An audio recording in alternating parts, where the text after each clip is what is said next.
10 Reasons Older Adults Start Avoiding People More. Have you ever stared at your phone, seen a friend calling, and just let it ring? Not because you were busy, not because you were upset, but because you just didn't feel like talking. If that sounds familiar, you're not alone.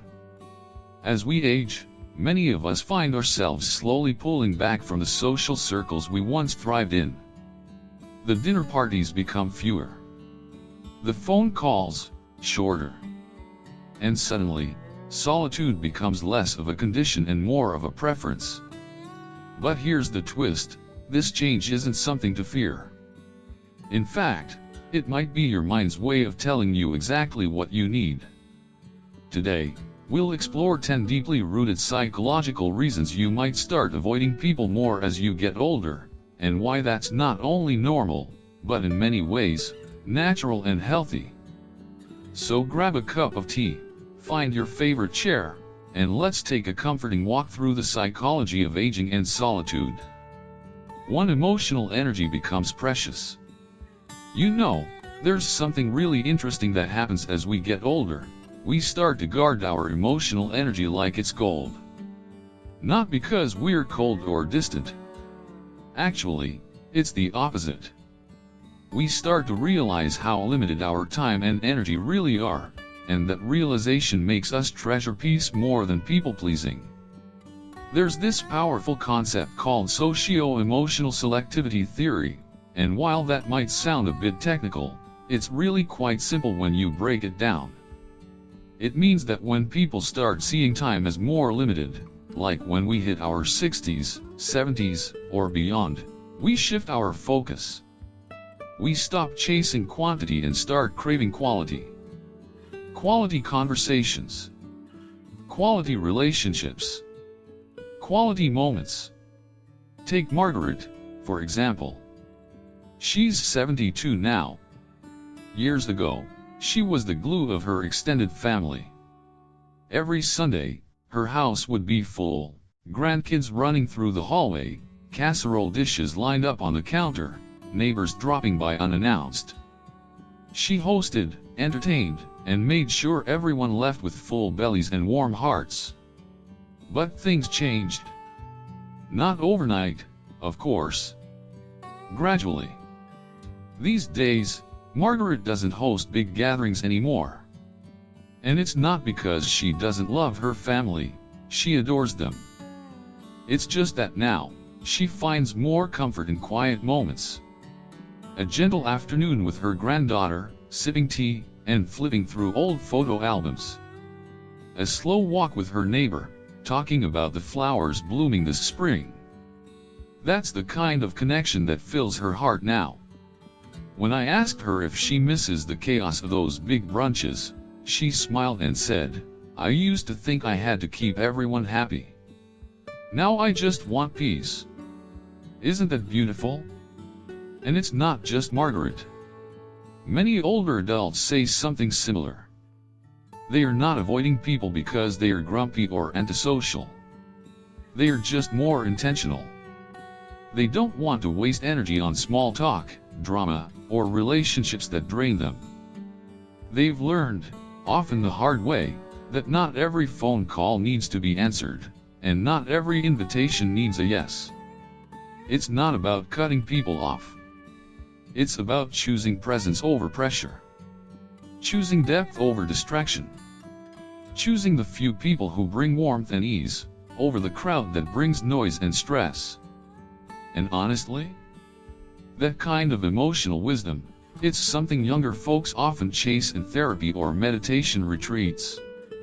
But for many older adults, it just comes with time. It's the quiet knowing that you don't have to be everything to everyone. You just have to be true to yourself. So if you found yourself pulling back a little, saying no to gatherings you used to say yes to, or spending more time in silence than in social events, that's not you becoming less social. That's you becoming more you. That's your emotional energy teaching you what really matters now. And there's nothing wrong with that. In fact, it might just be one of the wisest shifts you'll ever make. 2. The brain's tolerance for drama diminishes. You ever notice how the older we get, the less time we have for nonsense? I mean, truly. There comes a point when you just can't, or maybe won't, put up with unnecessary drama anymore. Not because you've become bitter, or antisocial, or too tired. It's because your peace of mind finally matters more than being right, or being involved in things that, honestly, don't deserve your energy. It's kind of funny, when we're younger, we get caught up in everything. Who said what? Who didn't invite who? What someone meant by that text? We take things personally. We argue, we defend, we explain ourselves to people who already made up their minds. And we think that's normal. That it's part of staying connected.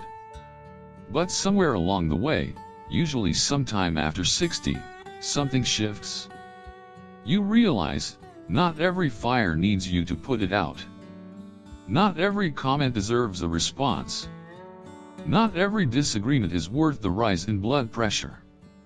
And here's the kicker, it's not just something we feel emotionally, it's actually backed up by brain science.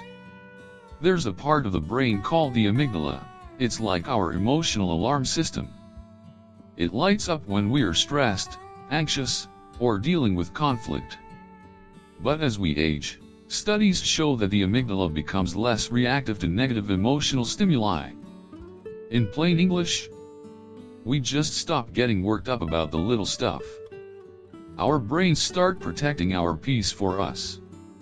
It's almost like emotional self-defense kicks in, without us even trying. Take George, for example. He's 68 now. For years, he was deeply involved in his local community, and not just casually. I'm talking about weekly council meetings, heated neighborhood debates, opinion pieces in the paper, the whole 9 yards. He was passionate, engaged, vocal. Maybe a little too vocal, he'd say now. But over time, it wore him down. The endless back and forth, the politics, the personal jabs masked as community feedback. One day, after a particularly nasty town hall meeting, George went home, poured himself a cup of coffee, sat on his porch, and said out loud, "I'm done." Not bitter. Not defeated. Just done. I realized it was costing me peace of mind, he told me. I don't need to win arguments anymore. I'd rather feel calm than feel right. And that, right there, is what people often misunderstand about growing older. Stepping back isn't giving up. It's growing up. It's choosing clarity over chaos. And the absence of drama? That's not a social failure. That's emotional growth. Honestly, some people don't figure that out until very late in life, and some never do. But if you're starting to feel a little allergic to the chaos these days, don't question it. Don't let anyone make you feel guilty for it, either. You're not being antisocial. You're protecting your peace. And trust me, that kind of peace? It's priceless. 3. Cognitive fatigue is real. Let's talk about something we don't always have the words for: mental tiredness after being around people. You know what I mean? Not the kind of tired where you need a nap, but the kind where your brain just feels full. Like you've been trying to keep track of too many conversations, too many voices, too many emotions all at once, and now you just need to sit in silence for a while. That's cognitive fatigue. And it's very real. When we're younger, especially in our 20s and 30s, socializing feels effortless. We bounce from one conversation to the next, we pick up on every little cue, body language, tone, who laughed at what, who didn't, all while sipping a drink and thinking about what to say next. It's a full-on mental workout, but we barely notice it. Then one day, you're sitting at a birthday party or a big dinner with family, and suddenly you realize, you're not really listening anymore. You're just trying to keep up. And afterward? You're exhausted, not just physically, but mentally. Your head feels foggy, like you need 2 days just to feel like yourself again. That's what Eleanor, a friend of mine who's 75, told me recently. She said, I love my family, truly. But when all the grandkids are over and everyone's talking over each other, I feel like my brain is swimming. It takes me a full weekend to recover from Thanksgiving. And she's not alone. As we age, our brains become more sensitive to what's called cognitive load. That's the amount of mental energy it takes to do something, and socializing, especially in groups, is surprisingly demanding. You're not just talking. You're processing tone, interpreting facial expressions, remembering what someone said 20 minutes ago, and trying to respond in a way that's thoughtful and appropriate, all in real time. There's also a neurological piece to this. Research has shown that older adults may experience changes in how efficiently their brains handle complex tasks, especially those that involve multitasking or rapid-fire decision-making, which, let's face it, describes a lot of social situations. But here's the thing, recognizing that you get overwhelmed more easily doesn't mean there's something wrong with you. It doesn't mean you're being antisocial or losing touch. It means you're being honest with yourself.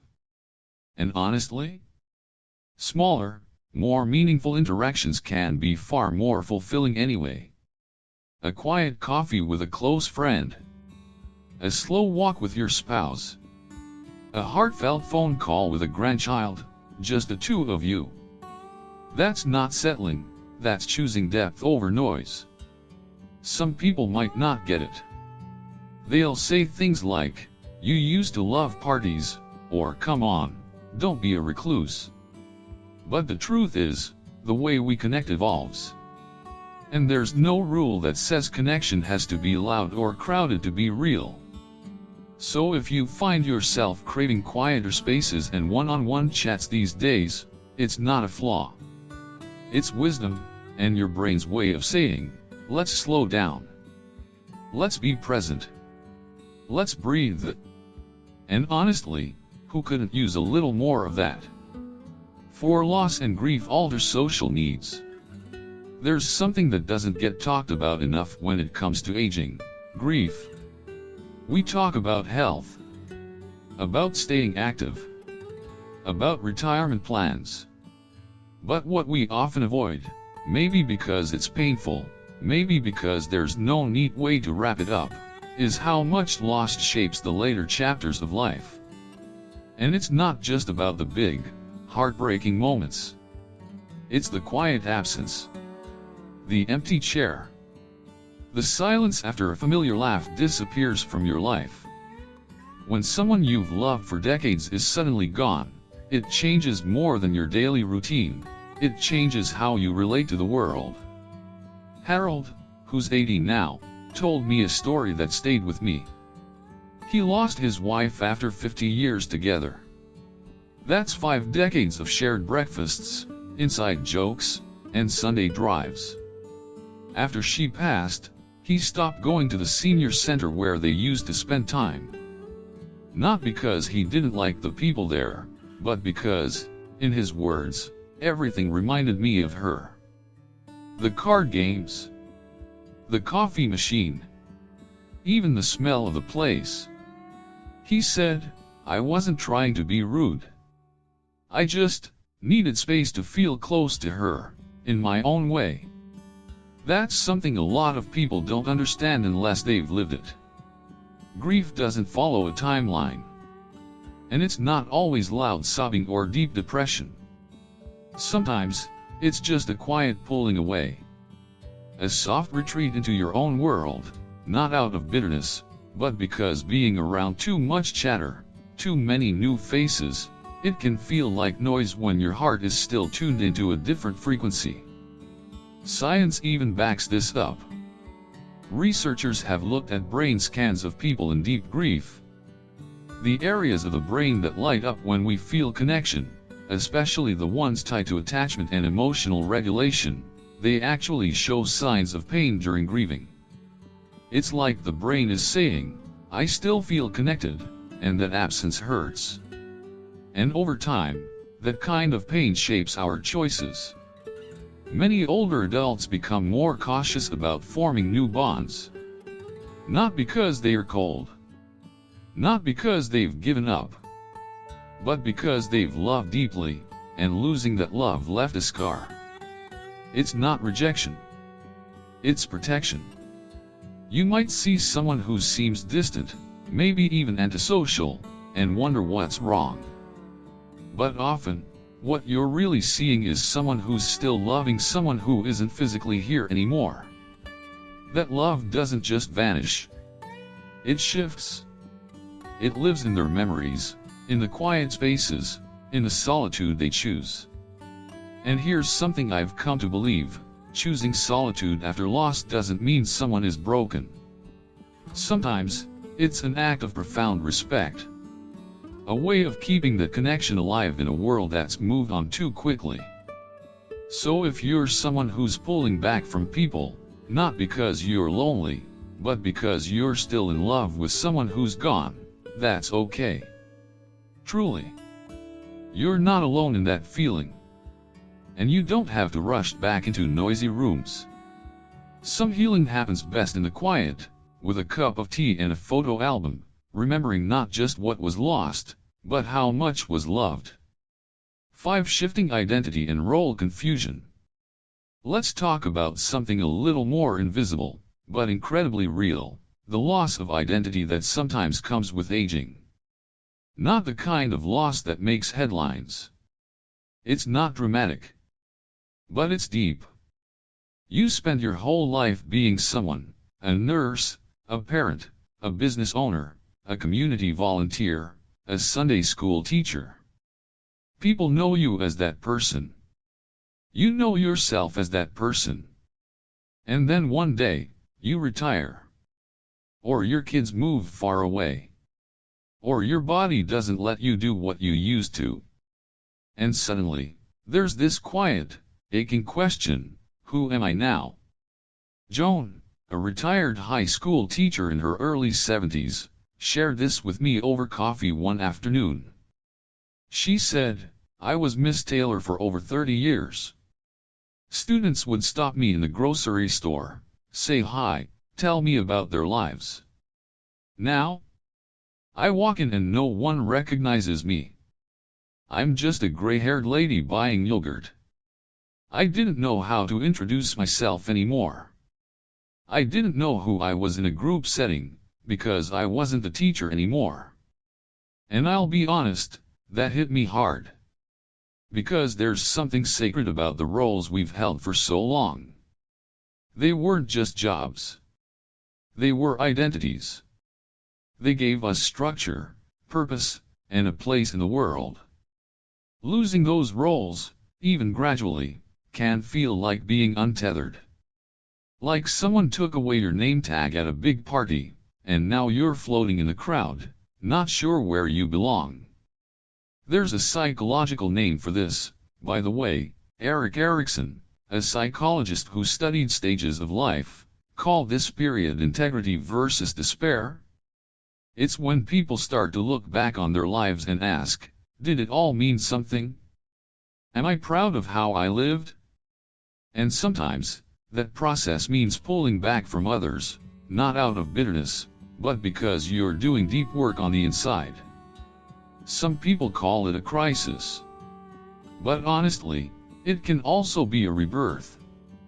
Just like a caterpillar retreats into a cocoon, some of us withdraw to figure out what this new version of ourselves looks like. Who are we when we're no longer the caregiver? Or the breadwinner? Or the social butterfly? And here's the thing: silence isn't always emptiness. Sometimes, it's growth happening beneath the surface. It might look like you're avoiding people. But what's really going on is that you're quietly asking yourself, what do I still love? What do I want to try now? Who am I becoming next? It takes courage to sit with those questions. And it takes time. You might not have the answer right away. Heck, you might not even be sure what you're looking for yet. That's okay. Because rediscovering who you are after all those years of being something to everyone else, that's one of the bravest, most beautiful parts of aging. So if you ever feel like you're not sure who you are anymore, I just want to say, you're not broken. You're in transition. And sometimes, stepping back from the noise of social life is exactly what your soul needs to figure out what comes next. And trust me, something new is always waiting around the corner. 6 physical limitations create mental barriers. Let's be real for a second, aging changes your body, and not always in ways you can see. Sure, people notice the gray hair or the slower gait. But what they often don't see is the emotional toll behind those physical changes. And how those limitations slowly start to build invisible walls between us and others. Take Thomas, for example. He's 78 and used to be the life of the Friday night card games down at the community center. You'd always find him joking, telling stories, laughing so hard he'd nearly spill his coffee. But after a hip surgery last winter, things shifted. He stopped showing up. Just disappeared. When I asked him why, he didn't blame anyone or say he didn't care anymore. He just looked down and said softly, "I didn't want people to see me struggle to walk across the room." That right there? That's the kind of heartbreak we don't talk about enough. Because sometimes, it's not that someone doesn't want to go to the family barbecue, or the neighborhood picnic, or the Sunday church gathering. It's that they're afraid of how they'll be perceived. Will someone notice they can't hear well? That they need help getting to the bathroom? That they can't eat what everyone else is eating? And here's the twist, it's not just the body holding them back. It's shame, fear, embarrassment. And once those emotions creep in, they build a wall. And before you know it, staying home feels safer than facing a crowd that doesn't understand what you're going through. There's science behind this too. Research from the Journal of Gerontology shows a strong correlation between mobility issues and increased feelings of isolation. It's not just that you can't go out, it's that you don't want to explain why you're not the same person you used to be. But here's what I want to say, from one human being to another, there is no shame in change. You're still you, the one who made a mean pot of chili, the one who danced at weddings, the one who raised a family, built a career, survived hard times. Your worth doesn't shrink because your knees ache now, or your back gives out when you bend over too fast. Still, it's okay if your body's changes have made socializing harder. It's okay to grieve that. To miss the energy you used to have. That's human. What's important is recognizing that sometimes your "I just don't feel like going" might actually mean "I'm worried I'll feel out of place." And if you can name that feeling, you can start to loosen its grip. That might look like inviting just one friend over for coffee instead of going out. Or asking your grandchild to push you in a wheelchair to that family reunion. Or even finding community online, where you can connect without having to get dressed up or walk long distances. Connection doesn't always need to be grand. Sometimes, a quiet phone call can be just as powerful as a room full of people. So if you've been avoiding social events lately and you're not quite sure why, take a moment. Ask yourself, is it my body? Or is it how I feel about what my body can no longer do? Either way, be gentle with yourself. You deserve connection. And you deserve compassion, especially from yourself. 7. Declining social reciprocity. There comes a point in life where you stop asking, why don't they call me anymore, and start asking, why am I the only one trying? You know what I mean? Friendships, at their best, are a soft place to land. A safe exchange of laughter, listening, checking in, showing up. But as we get older, something shifts. Not just in energy, but in how clearly we start to see things. That friend you always made excuses for? The one you used to say was just busy or not good on the phone. One day you wake up and realize, they've been absent for years, emotionally, anyway. That's what happened to Agnes. She's 81, sharp as a tack, and has the warmest laugh. For over 4 decades, she maintained a friendship with a woman named Marlene. They met at church in their 30s, raised kids around the same time, swapped casserole recipes, and weathered widowhood together. But here's the thing, Agnes was always the one reaching out. She was the one remembering birthdays, driving across town, sending cards, making the calls. Marlene? Not so much. I thought it was just her way, Agnes said. But one day I just didn't call. I was tired. Tired of always being the one keeping it going. So she waited. A week passed. Then 2. Then a month. And you know what? Agnes told me, a little sad, but mostly calm. She never noticed. Or if she did, she didn't care enough to say anything.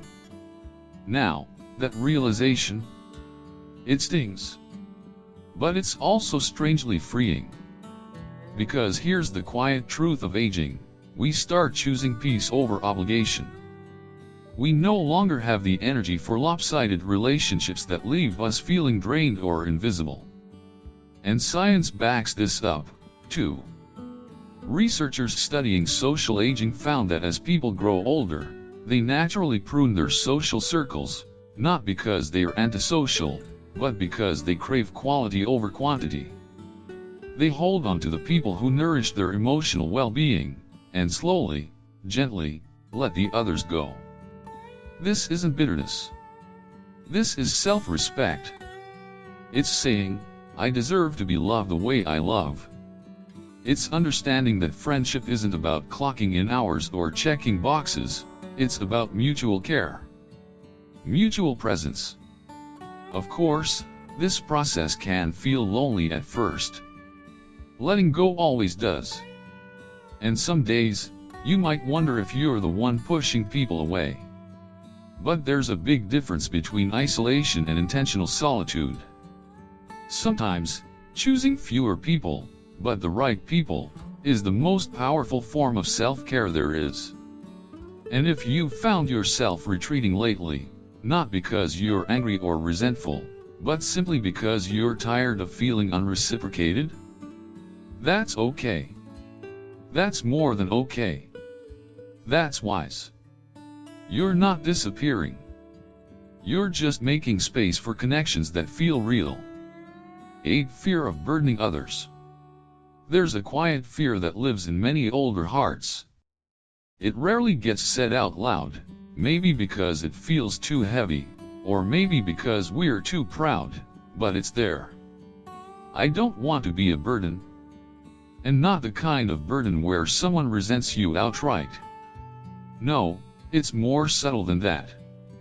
It's the worry that your presence might be too much. That your needs, your sadness, your health issues, your stories, might weigh others down. Linda, 76, knows exactly what that feels like. She has a daughter, kind, loving, a good mom. But also busy. 2 kids, a demanding job, always juggling something. Linda used to call her every few days just to chat, especially when she was feeling off or lonely. But lately, she's been calling less and less. I didn't want to pile on, Linda said. She already has so much going on. Why should I add my aches or bad dreams to her plate? So instead, Linda kept it in. She cried in the kitchen quietly when her joints flared up. She watched TV just to drown out the silence. And when her daughter did call, she smiled through it. Said everything was fine. But was it? This kind of emotional pulling back doesn't come from weakness. It comes from love, twisted love, sure, but love nonetheless. A desire to protect the people we care about, even if it costs us connection. And here's the thing, this fear is more common than we think. There's even research behind it. A study in a gerontologist found that many older adults start to isolate themselves not because they want to be alone, but because they worry that reaching out will inconvenience others. The fear of being seen as too needy, especially by adult children or younger friends, keeps them silent. That silence, though, can get loud. Loneliness has a way of echoing through the spaces we try to keep quiet. The more we retreat, the harder it becomes to come back out. But here's the gentle truth I want to offer: reaching out is not a burden. Needing connection is not weakness. If anything, it's human. Beautifully, stubbornly, messily human. And sometimes, stepping back does feel like the loving thing to do. We tell ourselves we're giving others room to breathe. But other times, we're denying them the chance to love us the way they want to. Because here's what we forget: the people who love us often want to help. They want to hear. They want to know what's really going on. Love isn't always about doing more. Sometimes it's about letting people in. So if you've pulled away out of fear of being a burden, maybe it's worth asking, is this fear protecting me? Or is it keeping me from something I still need? You don't have to carry it all quietly. It's okay to need a hand. It doesn't make you a burden. It makes you beautifully, vulnerably alive. 9. Greater appreciation for solitude. This one's kind of the curveball in the mix, the one people don't always see coming. Not every older adult who withdraws socially is sad or lonely. Some of them are just, finally breathing. After years, sometimes decades, of putting others first, raising kids, managing households, juggling careers, taking care of sick partners or aging parents, there comes a point when the quiet doesn't feel empty anymore. It feels like freedom. Rosa, 74, describes it beautifully. She raised 4 children, worked part-time, nursed her husband through a long illness. For most of her adult life, her days were full of noise, literal and emotional. But now, I wake up, make my tea, and head to the little sunroom in the back with my paints, she tells me. Sometimes I go a whole day without saying a word to anyone. And you know what? I love it. I'm not lonely. I'm at peace. There's this idea in our culture, especially in Western society, that being alone means something's wrong. That solitude equals sadness. But it's just not true for everyone. In fact, neuroscience is starting to back that up. Studies show that activities like meditation, reflection, painting, gardening, or just sitting quietly with a good cup of coffee, these things can actually light up the dopamine centers in the aging brain. That's right, solitude can literally make us feel good. It's like the brain says, "Ah, finally. No one needs anything from me right now." And that's not selfish. That's healing. There's also something else that happens as we age. We get more selective. We stop doing things just because we're supposed to. The pressure to attend every birthday party, host every dinner, say yes to every coffee date, it starts to fade. Not because we don't care, but because we're finally listening to what our soul actually needs. And sometimes, what we need isn't more people. It's more presence. That's a huge shift. When we're younger, we often crave stimulation. The buzz of conversation, the laughter, the movement, the plans. But with age comes a slowing down, not just physically, but spiritually too. And in that stillness, many folks find something they've been craving all along, their own company. And listen, solitude isn't always easy at first. It can take a while to tell the difference between being lonely and being alone. But once you do, once you settle into that rhythm of quiet joy, of doing things that light you up, it's honestly kind of magical. So if you or someone you love is spending more time alone in later life, don't be too quick to worry. Ask them how they feel in that solitude. Because more often than not, they'll tell you, I'm okay. More than okay, actually. I finally feel like me. And that's something to celebrate. 10 Deepening spirituality and inner life. Here's something that doesn't get talked about enough. As we get older, a lot of us start turning inward. And I don't mean becoming withdrawn or shutting the world out. I mean something gentler, something deeper. A quiet sort of shift where the loudness of the world just starts to feel less important. You might have felt it yourself, that pull toward peace, toward meaning. Not in grand, dramatic gestures, but in the little things. Like a morning walk, sitting in the same chair every afternoon just to catch the light through the window.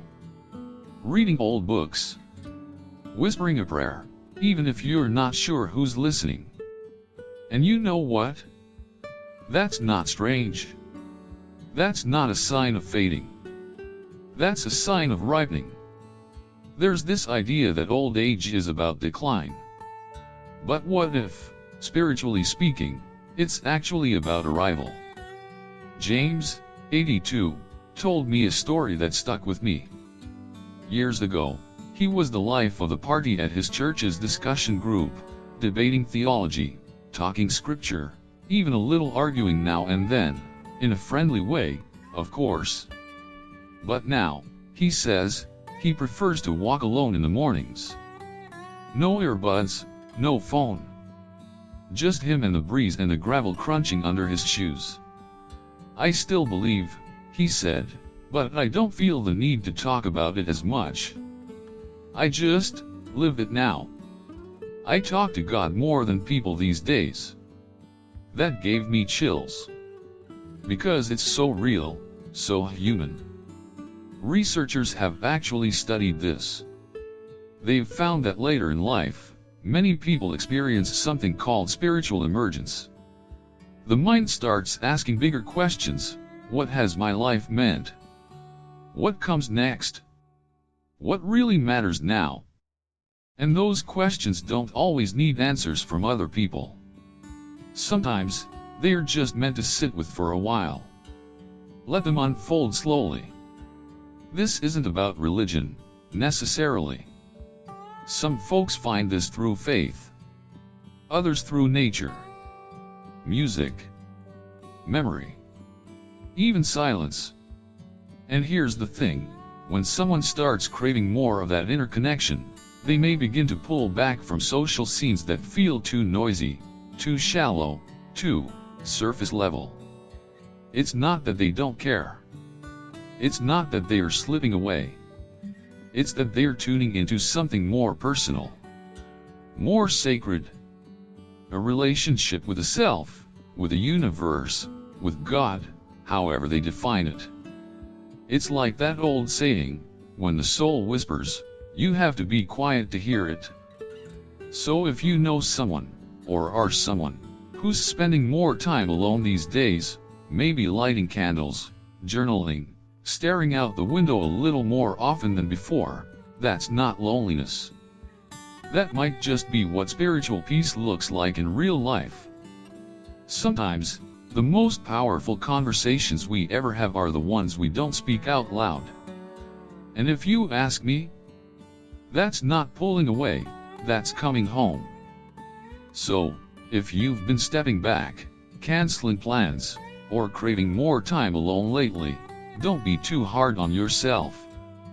Aging isn't just about changing bodies, but evolving minds. You're not becoming antisocial. You're becoming more you. Solitude isn't failure. It's often clarity. Let's stop thinking of avoidance as a red flag. Instead, let's ask, what is the soul seeking when it turns away? And remember, even in silence, you are seen. If this video resonated with you, leave a comment below.